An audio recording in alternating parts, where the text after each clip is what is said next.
Jadi kalau memang ada laporan-laporan yang dialamatkan kepada orangnya istana, misalnya laporannya orang terhadap Ulin Yusron, nggak ada diproses kan? Gitu. Tapi kalau laporannya Friends of Regime, cepat diproses. Sebegitu negara memobilisasi energinya untuk merepresi kelompok atau orang yang bukan bagian dari mereka. Ya.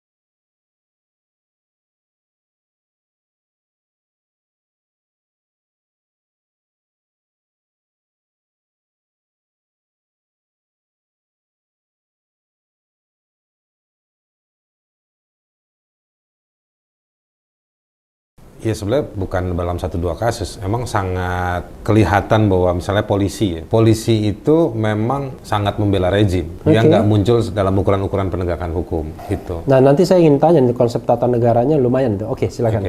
Nah itu ke sana. Tapi memang kalau dilihat dalam sejarahnya, di zamannya Megawati memang polisi itu banyak diakomodir. Di zaman SBY tentara yang banyak diakomodir. Nah sekarang balik ke oposisinya SBY, PDIP banyak mengakomodir polisi lagi. Jadi memang ada mutual interest, saling menjaga, saling menguntungkan. Nah itulah yang kejadian hari ini. Jadi kalau memang ada laporan-laporan yang dialamatkan kepada orangnya istana, misalnya laporannya orang terhadap Ulin Yusron, nggak ada diproses kan? Gitu. Tapi kalau laporannya Friends of Regime, cepat diproses.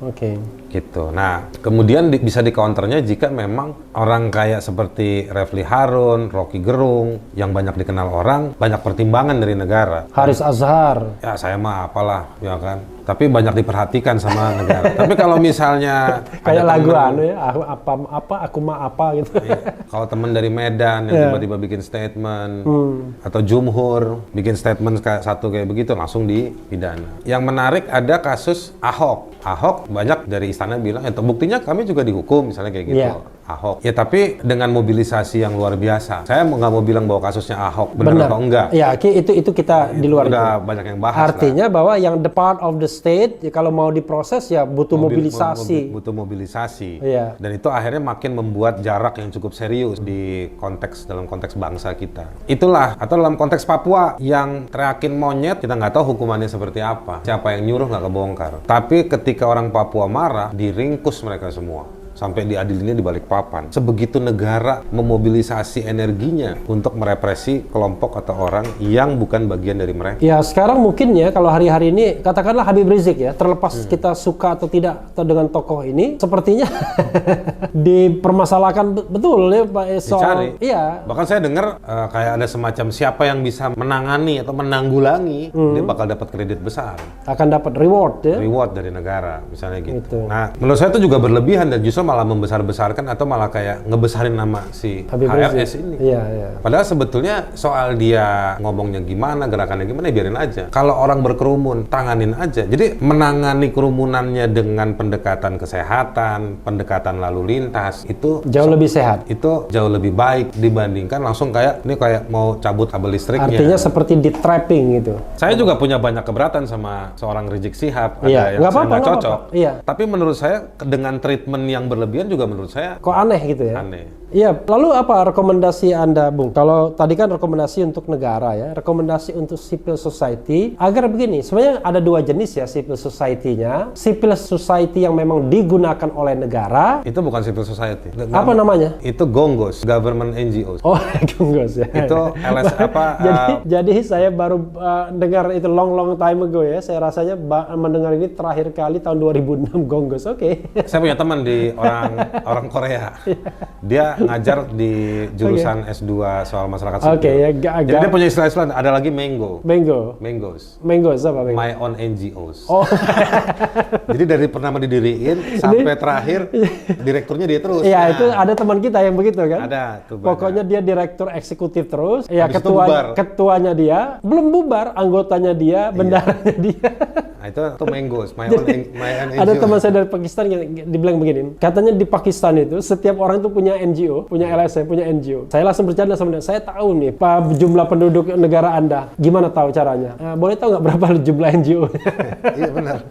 Di situ dikaliin berapa nanti. Nah jadi apa namanya tadi tuh soal civil society. Iya. Kalau dia melekat pada negara, dia bukan civil society. Oke, dia justru kita harus masukkan keranjangkan dia bagian state interest ya. Iya. Jadi dia bagian dari ini juga nih jasanya salah satunya almarhum Nurholis Majid. Waktu kita 98, ya. Kan ada diskusi soal civil society. Lalu Cak Nur waktu itu banyak bikin paper mendidik kita waktu itu dengan istilah masyarakat madani. Iya. Dia kan ahli sejarah Islam. Jadi dia bongkar itu dari soal bagaimana sejarah masyarakat di Yazrib, di Madinah. Yatsrib, ya, Madinah. Bagaimana madani itu Saya artinya agak terharu nih seorang Haris Azhar gitu bicara Yatsrib, Madinah.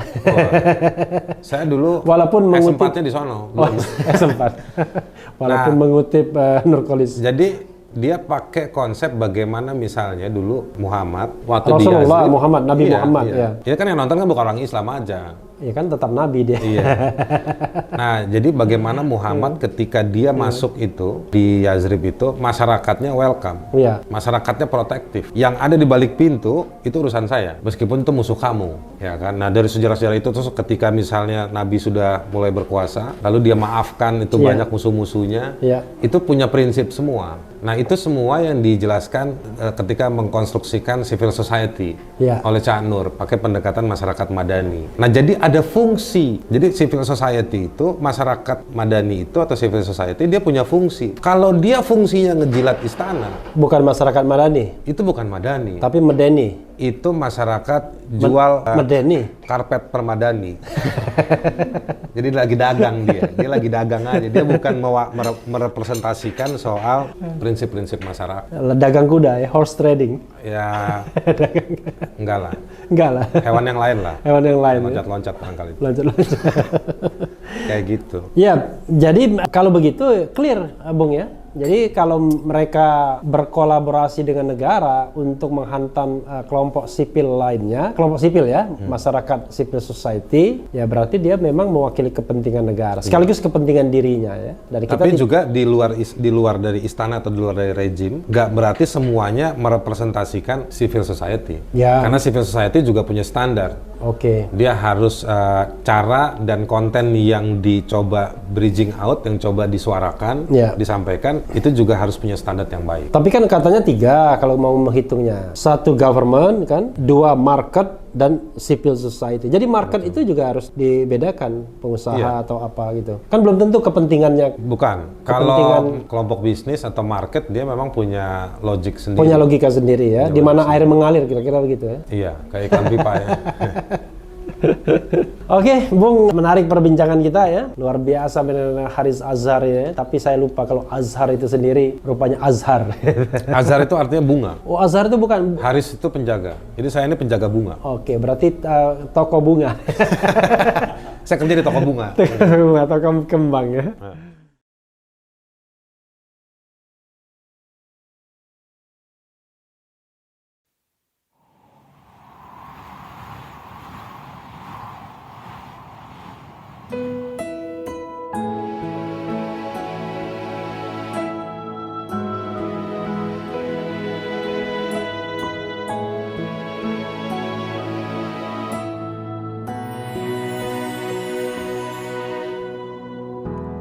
Ketika matahari hanya di atas kepala, panas melelehkan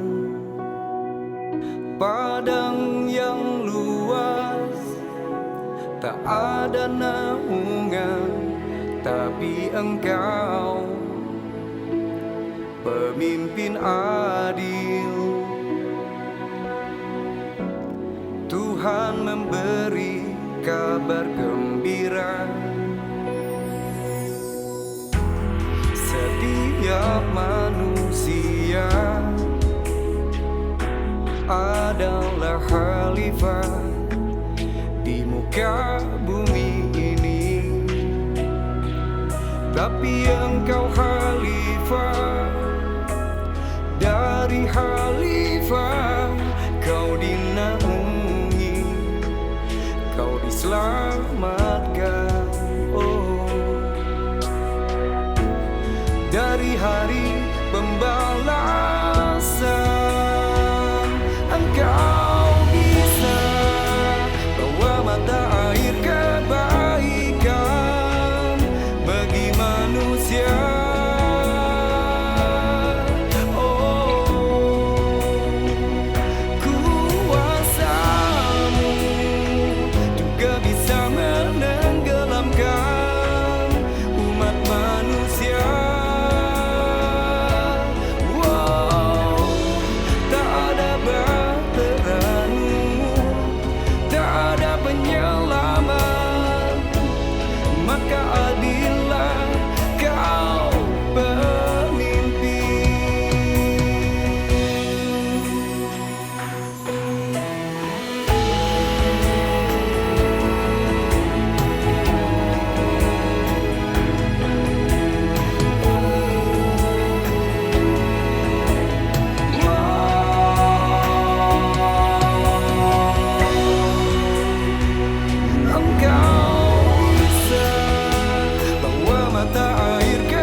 Bisa